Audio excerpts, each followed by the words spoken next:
get ready with me for nothing. Get ready with me to go to work. Pero work from home lang ako. I'm using this Dermalaser Quality First Super Vitamin C 100. I got this from Don Quixote kasi nakita ko siya na ginagamit ni Tanaka Tina Harris. And I've been really liking it. Sa gabi ko lang siya ginagamit. Kasi tamad akong mag-skincare sa umaga. Pero sige, for the sake of the video, de joke lang. Gusto ko lang talaga i-try mag-vitamin C sa umaga. Kasi, tinatry ko may bago akong product sa gabi. Which is yung parang ceramide skin face lotion ng Maskio. So, I didn't want like to mix it with vitamin C kasi hindi ko pa nire-research. So, ang gagawin ko ngayon, uubusin ko siya sa umaga. Kasi sabi nila, maganda daw ang vitamin C sa morning. Yeah. And just don't forget laging ilagay sa neck. Also, ang biggest advice ko siguro with using skincare is putting it on your elbows as well. Tsaka sa knees. Anything that you use on your face, just put it on your knees and elbows. Unless may other skin concerns kayo, then like don't do that. Kasi baka ma-irritate pa masyado. So, always be gentle with your skin. And make Mermaid Skin Gel UV SPF 50 PA++. Yung clear lang. Yung number 1 yata to. So, yan. Lagay ko dyan sa face ko.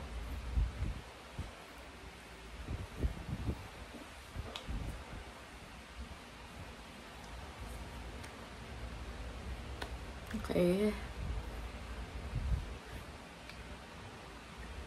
And then, I also put sunscreen on my tattoos kasi the sun UV rays can actually, of course, can actually break down the pigment.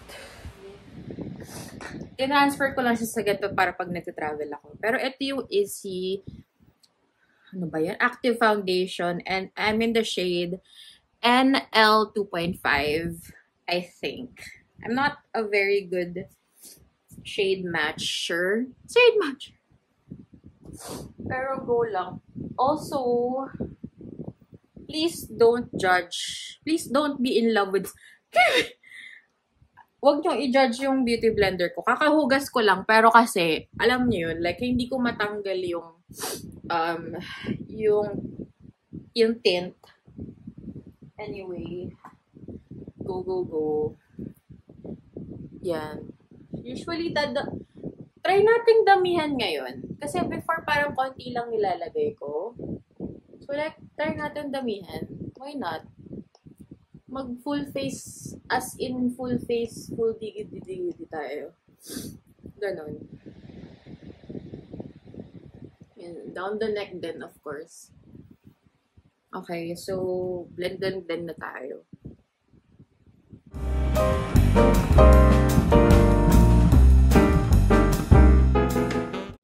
Anyway, mag-try nga tayo ng parang dewy makeup. And I will use my e.l.f.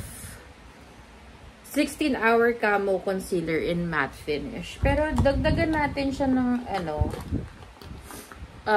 oh my god, it's so junky. Pero ito yung Everbelen or Careline Cosmetics na BB cream na shade Oriental. Ayan. Gusto ko lang gamitin. Walang aangal.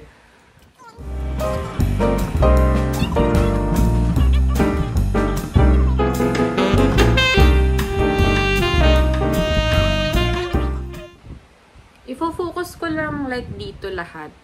Kasi the last time parang pag nilalagay ko dito nagwa-widen yung face ko. Laglag. Let's warm it up. Dito sa kamay. Saka tayo blend. Medyo, tinan mo, medyo grainy siya. Like may bilog-bilog.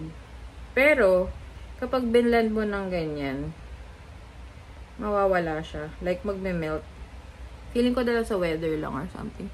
And then, parang kahapon, or the other day, tinry ko na dito ko ilalagay yung blush ko as opposed sa dito. Kasi pag ganun, parang nag-widen yung face ko. Tapos, nung dito ko nilagay, parang wow. I like it. Wait, tignan ko. Makita sarili ko. Ay, ang ganda. Masyado ka na. Get ready with me. Masyado niya pong ginagalingan. Ang bango rin niya. Parang ngayon ko lang napansin kasi once ko nga lang nagamit. Anyway, yan. Okay, so ang favorite kong setting powder right now. Ito. This is the #AmazingTalk. AZTK. Parang nakuha ko lang siya sa Don Quixote, parang cheap pies lang kasi na translucent powder nandun. Tapos nung tinatry ko na siya, parang hindi talaga nagbabudge yung makeup ko all throughout the day. Unahin natin yung under eyes. Ang galing-galing ng powder na to. Kala mo wala, pero meron, charis. Sobrang ang galing nga ng blush, parang super subtle lang. Anyway, gusto ko sana mag-apply na tong liquid foundation. Liquid highlighter. Kasi Shimmery Splash liquid highlighter. Yung collaboration nila with the SpongeBob thingy. Hindi ko alam kung license ba yun or what. Ayan. Hindi ko rin alam kung shade ko siya, pero ang ganda kasi ng glow. So, I wanted to make it work. Ang ganda niya under sunlight. Kaya, let's make it work. Let's make it work. Yun na. Kailangan kong gawin. Ayan. Dahil nag-show pa rin siya. I like it. Yeah, let's not forget.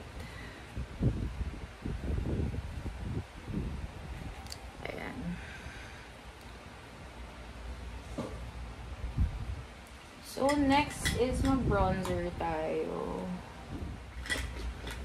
This is the Hoola Benefit Bronzer.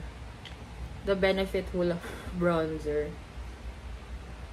Parang ilang years na siyang nandito sa akin. Grabe, hindi pa rin nauubos.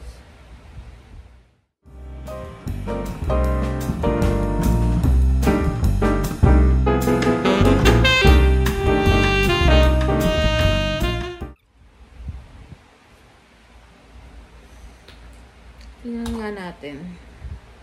May nangyayari ba? Ay, pakak. The Issey Slow Lopez eyeshadow collection. Yan. Super pigmented nito.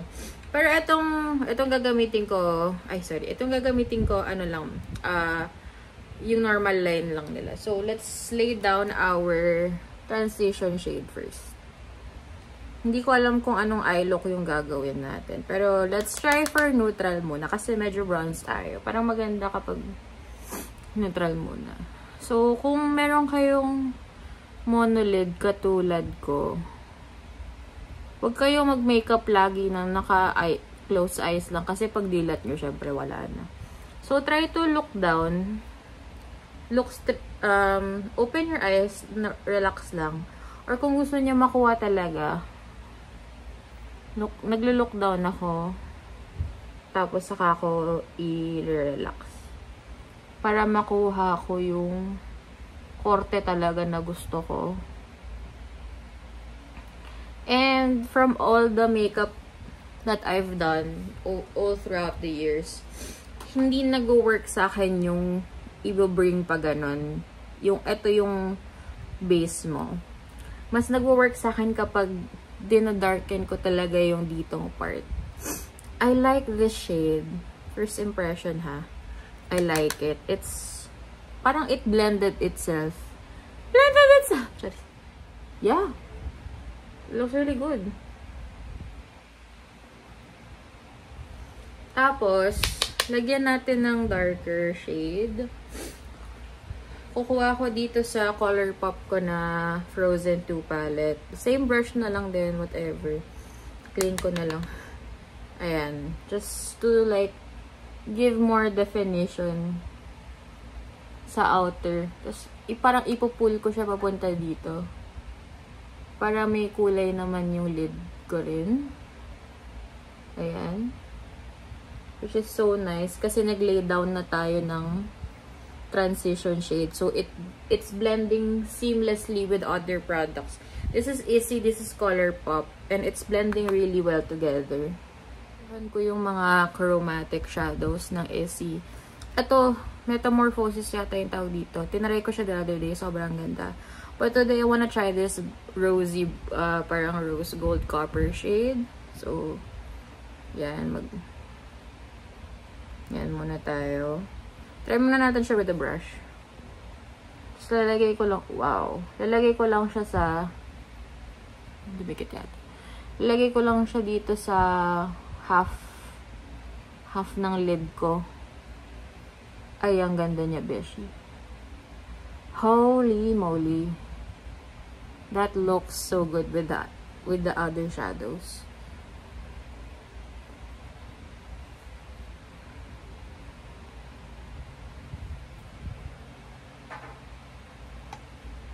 Usually, inaakyat ko hanggang dito yung mga shimmer para kitang-kita talaga. Kasi pag gumanon ako, diba, parang di naman kita masyado. So, tinataas ko talaga. Yes. Buildable. I like that about this. Buildable yung opaqueness niya. I am alive, alert, awake, enthusiastic. Chari. Okay. Yeah, let's go for a liner. Tagal ko na din nag-eyeliner. Kahit lagi ako nag-eyeliner before.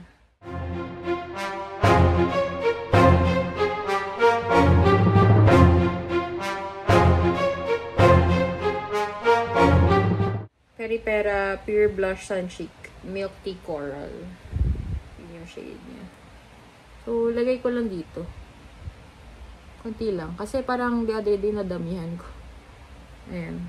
So, tap ko lang siya ng ganyan. Ganyan. Ka dito. Hay! Masyado kang maganda. Charis! Okay, let's put on our glasses. Hala, ang ganda ko. Ah! It feels so nice on the lips, but I don't like that shade on camera. But in person, it's more of a berry. Parang pang school tint lang. Wait, try natin. Ay! Ay! Masyadong maganda. Ay, ang ganda niya. Pero gusto kong mag-lipstick. Yung lipstick nila. Diba, hindi ko ginagamit yung Naturgy. Yung kabila yung ginagamit ko. So, lalagay ko siya dito. Para makita yung ano.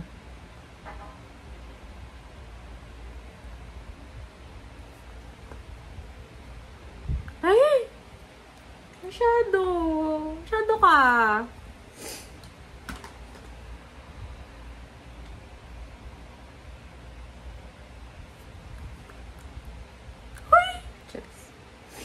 Tapos, dagdagan pa natin ng tint.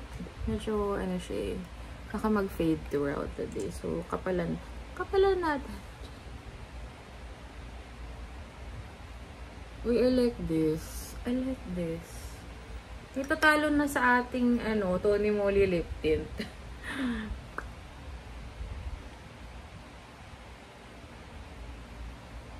Uy, masyadong maganda. Bakit ganun? Yung lipstick I mean yung lip tint. Uy! Okay, feel ko mag-gloss tayo. Para pakak talaga. Naiinis ako sa inyo, guys. Ang ganda.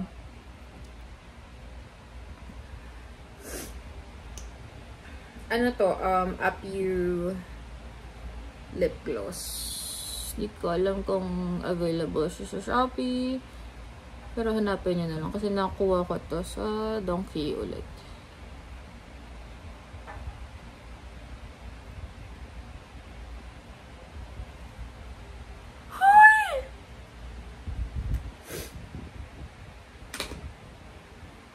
Huy, masyado! Ang shadow mo! Huy!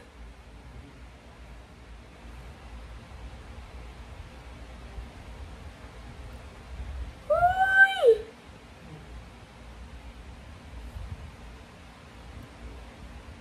Hala! Huy! Bakit ganun ang ganda? Okay, wait. Final look. Wait, masyado. Huy! Wait.